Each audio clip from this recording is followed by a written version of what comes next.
बिस्मिल्लाहिर्रहमानिर्रहीम। तमाम student matric class के अस्सलाम वालेकुम।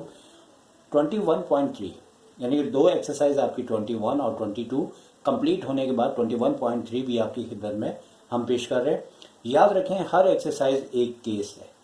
21.1 में एक केस था जो हमने डिस्कस कर चुके हैं, और 21.2 में सेकंड केस था, और 21.3 एक थर्ड केस है।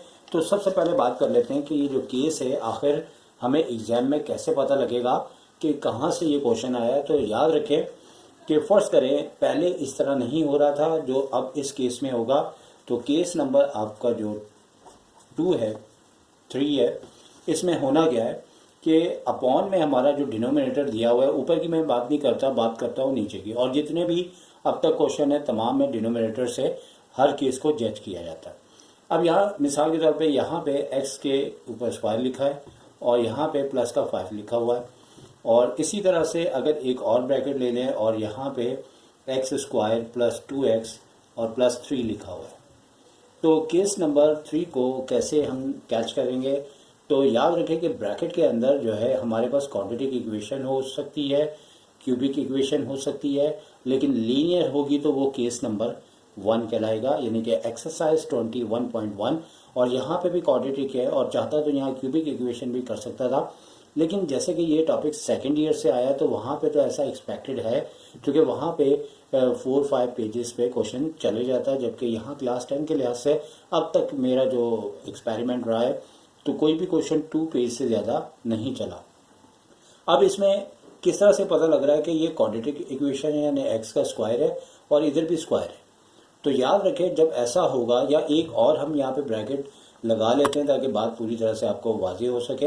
अब जैसे यहाँ पे x-2 लिखा है, तो इसमें थोड़ी सी केस नंबर 2 की भी बात हो सकती है, 1 की भी हो सकती है, क्योंकि जैसे जैसे ये केस आगे बढ़ता है तो पुराने केसेस भी रिपीट होने के इम्कानात मौजूद होते हैं। अब जैसे हम यहाँ पे लेट करते हैं, यानी कि इस जगह पे हम लिखेंगे, तो अब हमें करना क्या होगा, जैसे अगर ये लीनियर इक्वेशन है जैसे x-2, तो हम इसे लिखेंगे a/x-2, और इससे पहले भी हम यूँ ही करते रहे, क्योंकि ये लीनियर है, लीनियर का मतलब x की पावर 1 है। और जब यहाँ पे हम लिखेंगे तो यहाँ पे आपके पास क्वाड्रेटिक इक्वेशन है, यानी एक्स स्क्वायर है, और x यहाँ पे 1 पावर वाला 0 है। और अगर ऐसा लिखा हो, और मैंने इन दोनों को इसीलिए लिखा है ताकि आपको मैं एग्जाम्पल बेहतर दे सकूँ, तो इसको इस तरह से हमने लिखना है कि यहाँ पे b के साथ x की पावर 1 लिखनी है और फिर हमें c लिखना होगा। यानी कि तरीकाकार ये है कि अगर यहाँ x की पावर 1 है तो यहाँ a के साथ x की पावर 0 होती है, जो कि 1 होने की वजह से वो नज़र नहीं आती। और अगर यहाँ x स्क्वायर है तो यहाँ पे x की पावर 1 फिर x की पावर 0 होगी। इसी तरह से बेशक के ये 3 टर्म्स हैं और ये 2 टर्म है, लेकिन दोनों क्वाड्रेटिक है।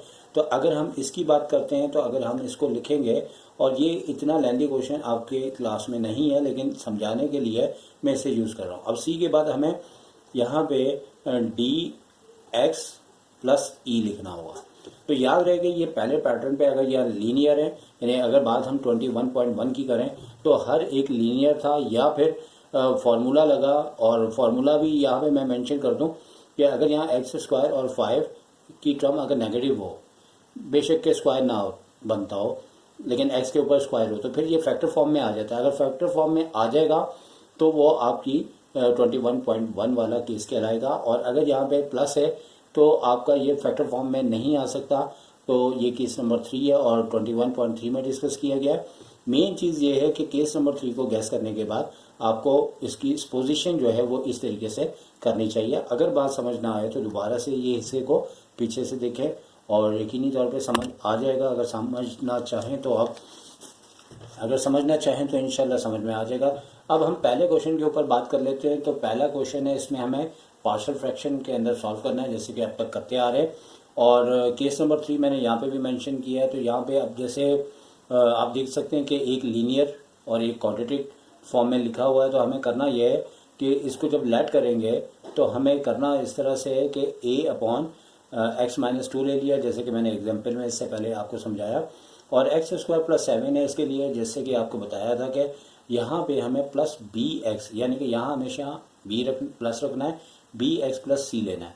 और देखिए ये क्वेश्चन इतना ज़्यादा डिटेल में नहीं है, ज़्यादातर आपका a b c इन्वॉल्व होता है, और आपको a b c जैसे कि इससे पहले भी अब भी इन तीनों वेरिएबल्स की वैल्यू को फाइंड आउट करना होता है। फिर इसके बाद हम यहाँ पे एलसीएम ले लेते हैं। तो वो बच्चे जिन्हें थोड़ा सा ये चैप्टर मुश्किल लग रहा है तो उन्हें ये ट्रिक बता देता हूँ कि एलसीएम अगर आपको लेने में प्रॉब्लम है तो यहाँ जो लिखा होता है इस जानिब भी वही आता है। अगर तो आप एलसीएम अच्छा जानते हैं फिर तो आपको पता है कि इसका एलसीएम यहाँ पे x-2 और ब्रैकेट में सेकंड ब्रैकेट में x² + 7 आ रहा है। लेकिन अगर आप नहीं जानते तो यहाँ जो लिखा है वही एलसीएम होता है। इससे आपका सिलसिला बहुत बेहतर हो जाएगा। उसके बाद आपने करना क्या कि x-2 कैंसिल हो जाएगा, a के साथ x² + 7 मल्टीप्लाई करके दिखा देना है और प्लस bx + c, तो ये ब्रैकेट मौजूद है और x² + 7 के साथ ये ब्रैकेट कैंसिल हुआ और x-2 को इसके साथ दिखा दिया।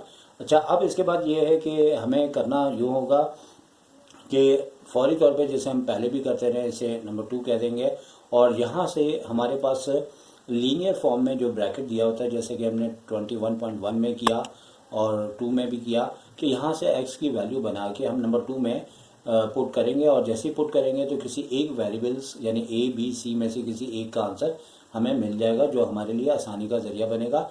और पहले की तरह नंबर 2 किया है और अभी तक जो है अगर तब्दीली है तो bx + c की है, बाकी अदरवाइज वैसे ही क्वेश्चन चल रहा है।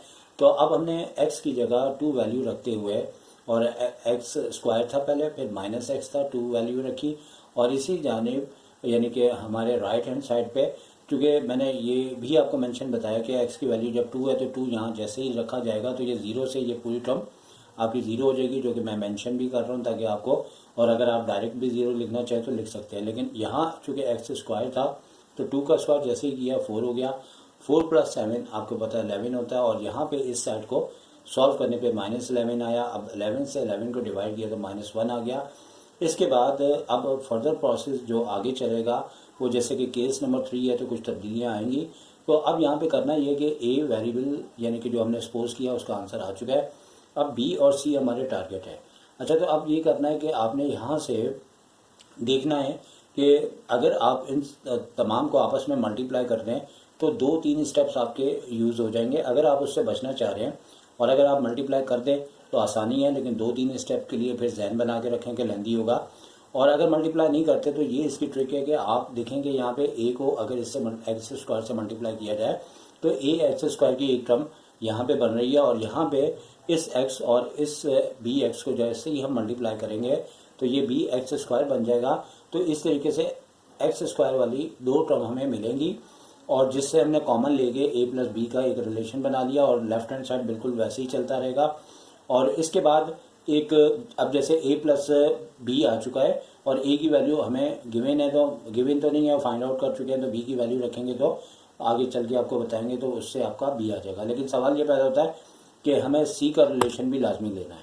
अब इसमें करना यह है कि अगर आप c का रिलेशन लेना चाहें तो आप देखेंगे किस तरीके से हमारा c का बन सकता है। या तो a है, c है ही नहीं, और c सिर्फ और सिर्फ अकेला आपके पास यहाँ पे लिखा है। लेकिन अब अगर हम इसको c को x से मल्टीप्लाई करेंगे तो ये cx भी बन जाएगा, ठीक है।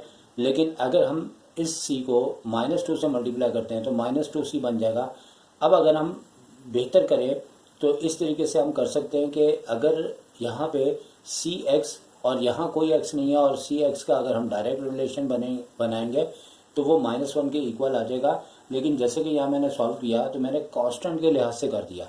जैसे a को 7 से मल्टीप्लाई किया तो मैंने यहाँ पे लिख दिया 7a, और इसी तरह c को -2 से किया तो यहाँ पे लिख दिया। और अब यहाँ पे मेरे पास सिलसिला इस तरह से आ रहा है कि यहाँ पे अगर हम देखते हैं तो कांस्टेंट हमारे पास यानी कि जैसे कि यहाँ पे x की पावर 0 है तो -13 के इक्वल है। इसी तरह x² का कोफिशिएंट यहाँ पे 1 है तो हमने 1 लिया है। तो अब इसके बाद आगे जो सिलसिला बनेगा उसमें इस तरह से होगा कि हमें a की वैल्यू को रिलेशन नंबर 3 में रखा है तो वहाँ से हमारे पास b की वैल्यू आ गई जो कि 2 है।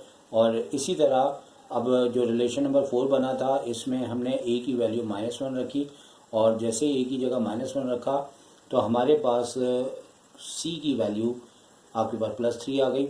और जैसे कि हमने शुरू में पोजीशन की थी जो कि इससे पहले पेज पे मौजूद थी, यहाँ पे a लिखा था, अब यहाँ पे -1 आ चुका है। x से पहले b लिखा हुआ था, चूँकि 2 आया तो यहाँ पे हमने 2 लिख दिया। इसी तरह कांस्टेंट c था और c हमारे पास 3 है। इस तरीके से हमारा ये पार्शियल फ्रैक्शन कंप्लीट हो गया और हम